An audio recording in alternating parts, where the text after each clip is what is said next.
Hi friends, this is Upendra Kumar. So ఈరోజు మనం చెప్పుకోబోయే టాపిక్ ఇంజనీరింగ్ మెటీరియల్స్ లేదా మెటీరియల్ సైన్స్లో పుడ్లింగ్ ఫర్నెస్ గురించి తెలుసుకుందాం. సో ఆ ఫర్నెస్ ఏంటి, అందులో మనం ఏం తయారు చేస్తామో అనేది తెలుసుకుందాం. ప్రీవియస్ క్లాస్లో బ్లాస్ట్ ఫర్నెస్, బిసిమర్ ప్రాసెస్ అండ్ మిగతా బేసిక్ టాపిక్స్ ఏవైతే ఉన్నాయో అవన్నీ కూడా ఇంజనీరింగ్ మెటీరియల్స్లో కవర్ చేయడం జరిగింది. సో ఛానల్లో చూడండి. అండ్ మా ఛానల్లో 350 వీడియోస్ ఉన్నాయి. సో అవన్నీ కూడా technical as well as safety videos. So అవన్నీ కూడా చూడండి, లైక్ చేయండి. సబ్స్క్రైబ్ చేయకపోతే సబ్స్క్రైబ్ చేయండి. ఈరోజు టాపిక్ మనం చూద్దాం. సో మా వీడియోస్ అన్నీ కూడా studiesnet.comలో ఉన్నాయి. ఆ వెబ్సైట్ని మీరు విజిట్ చేసి అందులో ఉన్న వీడియోస్ చూడండి. మీకు కావాల్సిన వీడియోస్ అన్నీ కూడా ఈ వెబ్సైట్లో మీకు అవైలబుల్గా ఉంటాయి. సో డిస్క్రిప్షన్లో కూడా వెబ్సైట్ యొక్క లింక్ మెన్షన్ చేసాము, చూడండి. ఇది line diagram of puddling furnace. So ఇది మనం ఈ ఫర్నెస్లో మనం ఏం తయారు చేస్తాము అంటే రాట్ ఐరన్ని తయారు చేస్తాం. సో రాట్ ఐరన్ని తయారు చేయడానికి మనం raw material Pig iron use చేస్తాం. సో మనం ప్రీవియస్ క్లాస్లో బ్లాస్ట్ ఫర్నెస్లో పిగ్ ఐరన్ని మనం ప్రొడ్యూస్ చేసుకున్నాము. ఆ పిగ్ ఐరన్ రా మెటీరియల్ కింద, రాట్ ఐరన్కి రా మెటీరియల్ కింద యూజ్ అవుతుంది, క్యాస్ట్ ఐరన్కి రా మెటీరియల్ కింద యూజ్ అవుతుంది, అండ్ స్టీల్కి కూడా రా మెటీరియల్ కింద ఆ పిగ్ ఐరన్ యూజ్ అవుతుంది. ఓకే, ఇప్పుడు చూద్దాం. Wrought iron is production from pig iron. So wrought iron అనేది పిగ్ ఐరన్ నుంచి తయారు చేస్తాము using a reverberatory furnace. So ఆ ఫర్నెస్ని ఏమని పిలుస్తాము అంటే రీవైబ్రేటరీ ఫర్నెస్ అంటాము, which is also called as puddling furnace. దాన్నే పుడ్లింగ్ ఫర్నెస్ అని కూడా పిలుస్తూ ఉంటాము. It is a coal fired furnace with an inner lining of iron oxide of hematite FeTO3. So దీని యొక్క ఫర్నెస్ మనకి బేసికల్గా కోల్ ఫైర్డ్ ఫర్నెస్, అంటే కోల్ని మనం బర్న్ చేస్తే వచ్చే హీట్ని యూజ్ చేసుకుంటాం కాబట్టి అది coal fired base furnace. And దీని యొక్క ఇన్నర్ లైనింగ్ ఏదైతే ఉందో ఆ inner lining iron oxide of hematite. So ఈ లైనింగ్ ఏదైతే ఉందో అది iron oxides of hematite FeTO3 use చేస్తాము. ఎందుకు యూజ్ చేస్తాము అనేది మనం వర్కింగ్లోకి వెళ్ళినప్పుడు చెప్పడం జరుగుతుంది. In this furnace the charges does not contact with the direct fire but receives the heat by reflection from the furnace roof. So ఇందులో ఏంటి అంటే మిగతా ఫర్నెస్లో ఏదైతే మనం చార్జ్ చేస్తున్నామో ఐరన్ ఓర్ కానీ లేకపోతే ఆ రా మెటీరియల్ డైరెక్ట్గా హీట్కి ఎక్స్పోజ్ అవుతుంది. కానీ ఈ ఫర్నెస్లో డైరెక్ట్ హీట్ అనేది ఎక్స్పోజ్ అవ్వదు ఆ raw material. In this furnace the charge అంటే raw material does not contact with the direct fire. ఆ డైరెక్ట్ ఫైర్ ఏదైతే ఉంటుందో దాంతో కాంటాక్ట్ అవ్వదు, but receives its heat by reflection from the furnace roof. కానీ అది ఏం చేస్తుందంటే దాని యొక్క హీట్ కావాలి కదా ఆ మెల్టింగ్కి, అది ఆ రూఫ్ నుంచి, సపోజ్ ఇది బర్నింగ్ చేస్తున్నాము మనం కోలు, ఇక్కడి నుంచి వచ్చిన హీట్ ఏమవుతుందంటే ఈ రూఫ్కి టచ్ అయ్యి డైరెక్ట్గా ఇక్కడ ఐరన్ ఓర్ ఉంటుందన్నమాట, దీనికి రిఫ్లెక్ట్ అవుతుంది. ఆ రిఫ్లెక్షన్ ప్రాసెస్ వల్ల ఆ ఐరన్ ఓరు దాని యొక్క హీట్ని గెయిన్ చేసి అది మెల్ట్ అవుతుంది. అంతేగాని డైరెక్ట్ కాంటాక్ట్ మాత్రం ఉండదు ఈ ఫర్నెస్లో. Next, the lining of the furnace together with oxides added during the process are known as fettling. So ఇక్కడ ఈ లైనింగ్ ఆఫ్ ది ఫర్నెస్ ఇది ఏదైతే ఉందో ఈ hematite iron oxides of hematite FeTO3 ఏం చేస్తుంది అంటే the lining of the furnace together with oxides added during the process of known as ఫెట్లింగ్.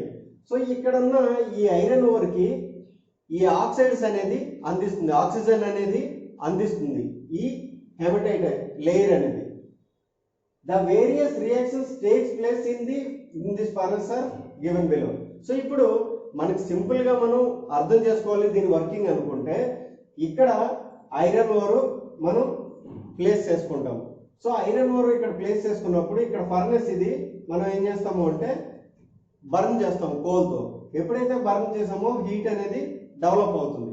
ఆ హీట్ గ్యాసెస్ ఇలాగ వెళ్ళి ఈ రూఫ్ని టచ్ అయ్యి ఇలా రిఫ్లెక్ట్ అవుతాయి.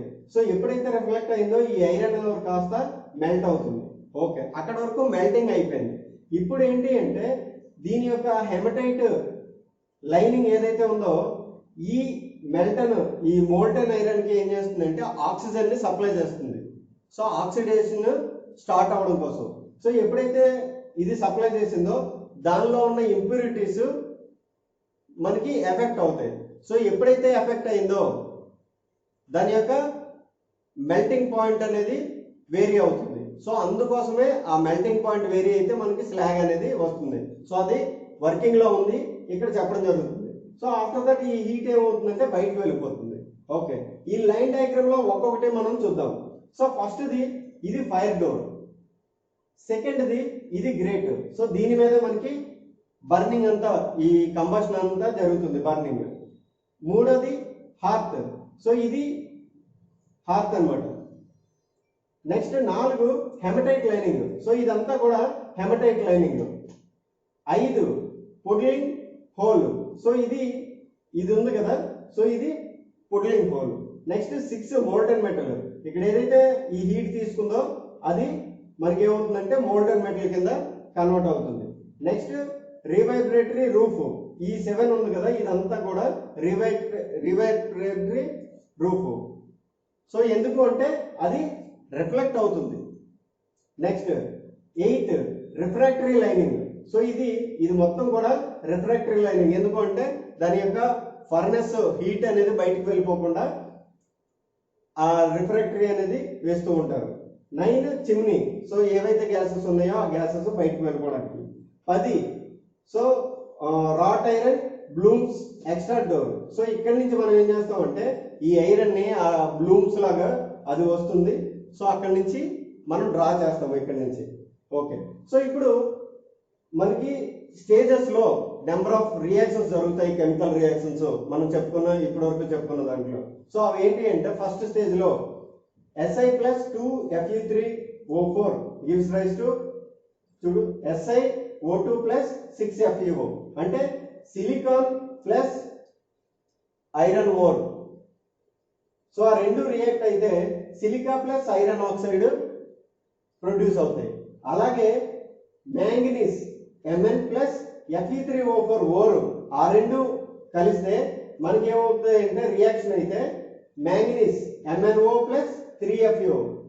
సో మ్యాంగనీస్ ప్రొడ్యూస్ అవుతుంది అండ్ మ్యాంగనీస్ ఆక్సైడ్ ప్లస్ ఈ FeO అంటే ఐరన్ ఆక్సైడ్.